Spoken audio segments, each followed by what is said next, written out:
बच्चों आज जो हम पढ़ने वाले हैं वो है प्रकाशिक समाव्यवस्था। प्रीवियस जो हमारे पास लेक्चर था उसमें मैंने ज्यामिति तक पढ़ाया था। लास्ट जो समाव्यवस्था का पार्ट रह गया है वो है प्रकाशीय समाव्यवस्था। तो देखें, प्रकाशीय समाव्यवस्था जिसको हम ऑप्टिकल आइसोमेरिज्म भी बोलते हैं। अब ये क्या है इसको समझने के लिए देखें, सबसे पहले हमारे पास हम बात करते हैं लाइट की, यानी प्रकाश की। तो प्रकाश की किरणों का जो डायरेक्शन होता है वो हर जगह होता है। तो हमारे पास हो गया प्रकाश। इस प्रकाश को हम पास करेंगे एक प्रिज्म पे। इस प्रिज्म का नाम है निकोल प्रिज्म।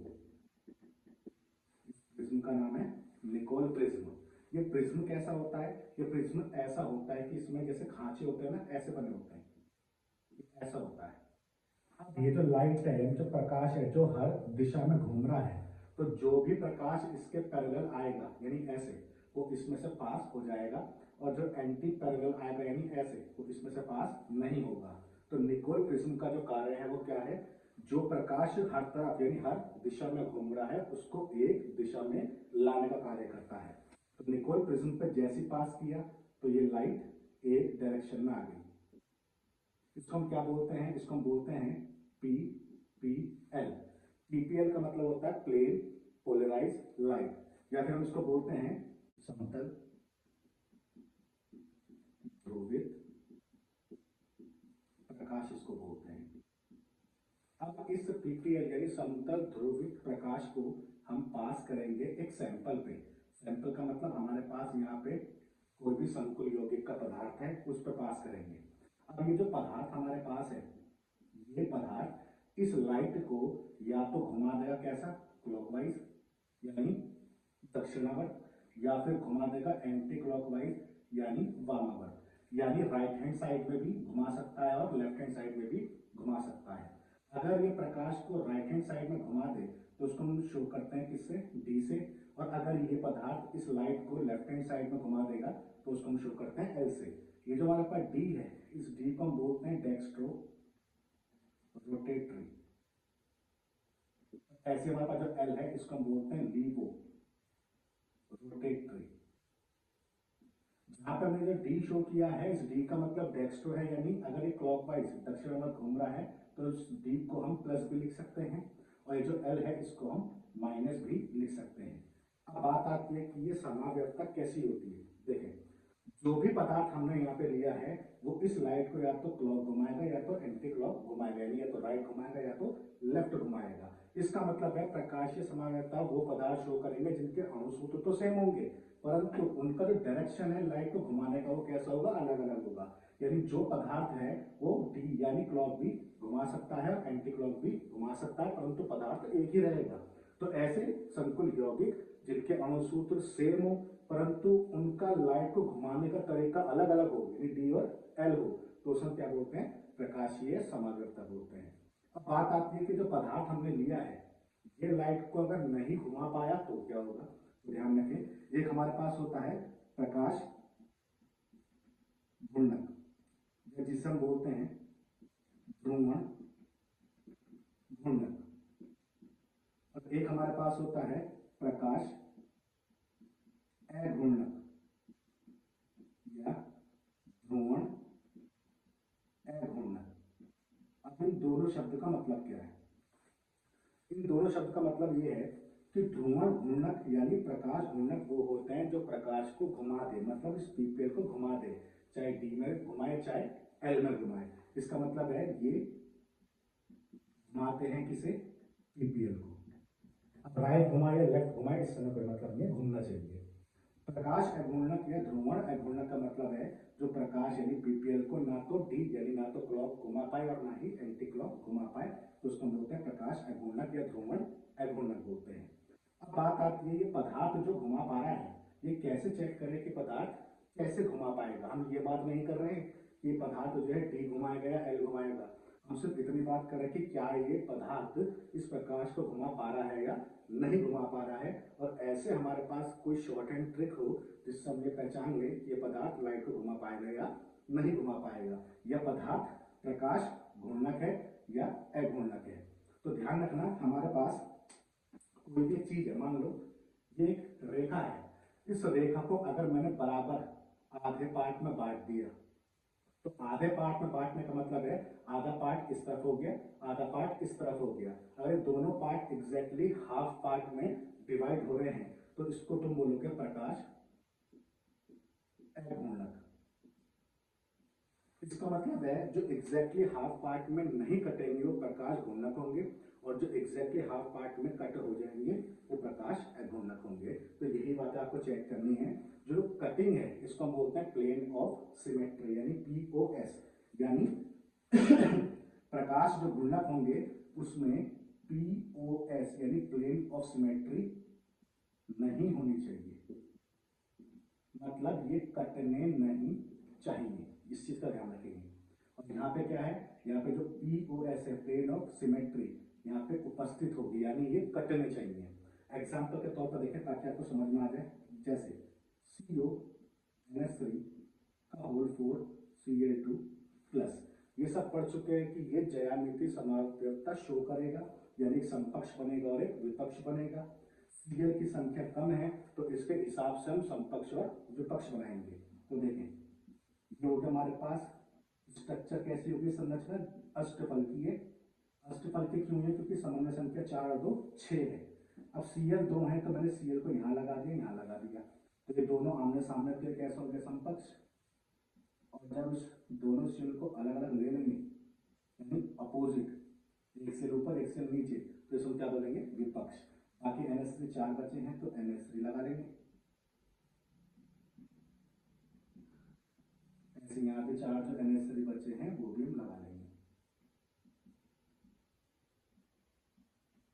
चलो अब देखें, तो ये हमारे पास कौन सा हो गया समकक्ष और ये हमारे पास हो गया विपक्ष।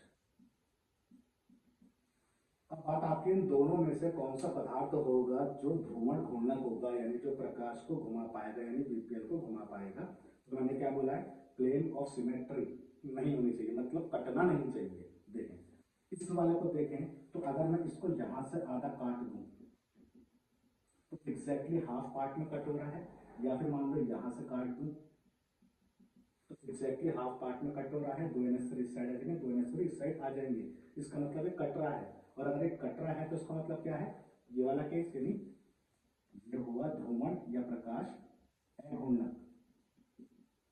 अब बात करते हैं इसकी, तो ये कट रहा है या नहीं, देखें कहीं से भी इसको काट के देख लो, एग्जैक्टली हाफ पार्ट में ये नहीं कटेगा। यहां से काटता हूं तो NH3Cl, यहाँ पे NH3 यानी एग्जैक्टली सेम पार्ट में कट नहीं हो रहा है, इसका मतलब है ध्रुवण घूर्णक हुआ।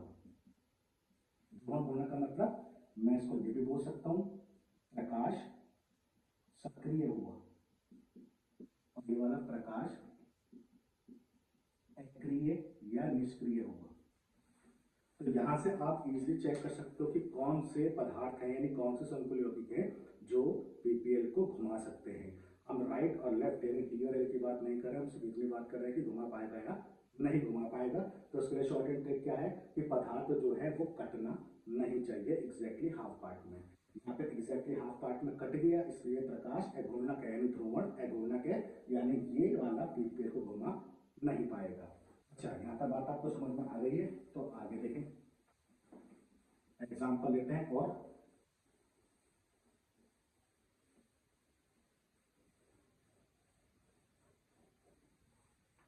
इसी क्वेश्चन को मैं यहाँ पे शो कर रहा हूँ, CONH3 का होल 4 Cl2 प्लस। आपसे पूछा जा रहा है कि इसके कुल कितने समावयवी होंगे। क्वेश्चन आपके पास ये है। अच्छा देखें, इससे प्रीवियस जो वीडियो थी मैंने उसमें आपको पढ़ाया था कि समावयवता क्या होती है, उसके प्रकार कितने होते हैं। आपने अगर वो पढ़ लिया तो अच्छी बात है, नहीं पढ़ा तो वहां जाके देख लो, वहां मैंने संरचना के सारे पढ़ाए थे और एक पढ़ाया था ज्यामिति समावयवता।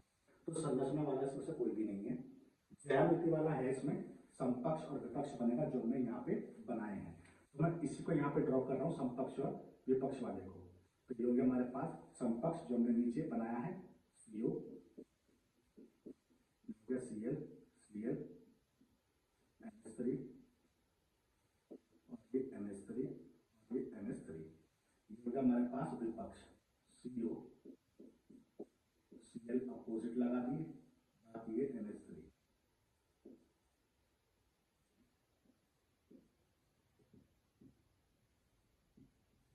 अच्छा देखें तो ये हो गया समपक्ष, ये हो गया विपक्ष। तो क्वेश्चन से पूछा गया कुल कितने समावयवी होंगे, तो दो समावयवी तो यही हो गए, ये दोनों क्या हैं, ये दोनों हैं ज्यामिति समावयवी। ज्यामिति समावयवी को हमने क्या नाम दिया था, समपक्ष और विपक्ष का। तो कुल मिलाकर समावयवी की संख्या 2 आ गई। अब बात करते हैं प्रकाशीय समावयवता, इनमें से कोई देगा या नहीं देगा, तो प्रकाशीय ये तो नहीं देगा क्योंकि तो कट जाएगा, परंतु ये प्रकाशीय सक्रिय मतलब प्रकाशीय समावयवता देगा, यानी ध्रुवण घूर्णक है। अब यहाँ से एक बात आपको ध्यान रखनी है कि जो भी पदार्थ प्रकाश को घुमा देता है, यानी हम ध्रुवण घूर्णक की बात कर रहे हैं, वो मिरर इमेज यानी प्रतिबिंब रूप बनाता है, यानी इसका प्रतिबिंब रूप बनेगा। तो प्रतिबिंब रूप कैसे बनेगा, देखें ऐसे प्रतिबिंब लगा देंगे, ठीक है, Cl के सामने Cl, इस Cl के सामने Cl, बाकी है NH3 4। तो प्रतिबिंब रूप का मतलब है मिरर इमेज बननी चाहिए, जैसा हमारे दोनों हाथ हैं, दोनों हाथ एक दूसरे की मिरर इमेज है, ये अंगूठा इस साइड है, ये वाला इस साइड है, ऐसे। तो जो हाथ होते हैं हमारे वो मिरर इमेज होते हैं, ऐसे सेम दोनों एक दूसरे के क्या है, प्रतिबिंब रूप है। तो इसका मतलब है ये वाला प्रकाशीय समावयवता देगा और ये वाला प्रकाशीय समावयवता देगा, तो इसका प्रतिबिंब रूप भी बनेगा। इसका मतलब है कि कुल समावयवी 1, 2 और 3 हो गए हैं, तो इसका मतलब आंसर जो आपके पास आएगा वो 3 आएगा। अब ये जो तुमने प्रतिबिंब रूप बनाया है, इसको हम बोलते हैं इनैंशियोमर। इनैंशियोमर, तो इनैंशियोमर कौन होते हैं, जो एक दूसरे का प्रतिबिंब रूप होते हैं और सुपर इम्पोज यानी ढकते नहीं है। मतलब ढकने का मतलब ये है, अगर मैं इसको उठा के इसके ऊपर रख दूं, तो जैसे इसको उठा के इसके ऊपर रखूंगा तो एक के ऊपर एक चीज नहीं आएगी। मतलब जैसे इसको उठा के तुमने यहाँ रखा तो Cl तो यहाँ इसके ऊपर आ गया, परंतु ये वाला Cl इस NH3 के ऊपर आ जाएगा, यानी जो ढकने वाला पार्ट है वो उसमें नहीं आएगा। तो इनैंशियोमर वो होते हैं जो प्रतिबिंब रूप बनाते हैं और एक दूसरे पर एग्जैक्टली ढकते नहीं है, तो सब क्या बोलते हैं, इनैंशियोमर बोलते हैं। तो कुल कितने समावयवी होंगे, 2 तो हो गए ज्यामिति और एक हो गया आपके पास प्रकाशीय। प्रकाशीय का मतलब है कि जो इसका प्रतिबिंब रूप बनेगा। तो आई होप ये आपको समझ में आया होगा। एक आधा क्वेश्चन और कर लेते हैं ताकि और अच्छे से आपको समझ में आ जाए। देखिए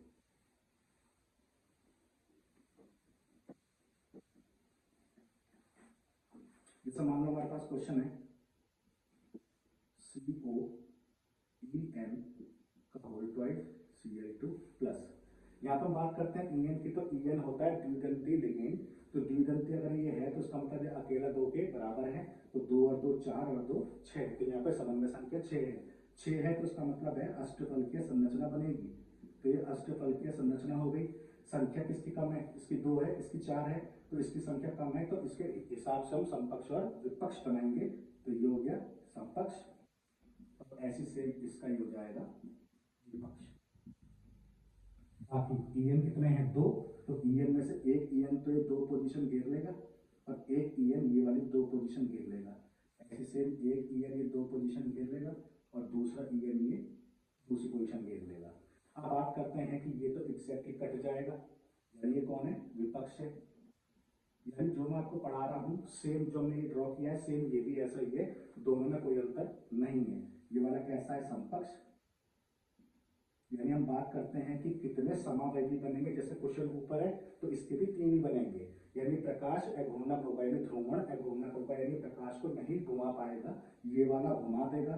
घुमा देगा तो इसका प्रतिबिंब रूप भी बनेगा, जैसे कि हमने ऊपर ड्रॉ किया है सेम वैसे ही हो गया CO, Cl के सामने Cl, Cl के सामने Cl, बाकी 2 पोजीशन पे ये EN है तो यहाँ EN और ये EN और ये प्रतिबिंब रूप हो जाएगा। तो इसके कुल समावयवी कितना आएंगे, इसके भी 3 ही आएंगे। तो जैसा आपने ऊपर किया है सेम इसका भी रहेगा। एक एग्जांपल की बात करते हैं, जैसे हमारे पास है CO, EN की जगह OX दिया है, तो इसके समावयवी पूछें कितने होंगे, तो कुछ नहीं करना, OX है यहाँ पे, EN है, द्विदंती है ये भी और ये भी द्विदंती है, तो यहाँ पे EN की जगह OX और OX, यहाँ भी EN की जगह OX और यहाँ भी OX कर देंगे। सेम पैटर्न में इसके भी जो समावयवी है उनकी संख्या 3 ही आएगी।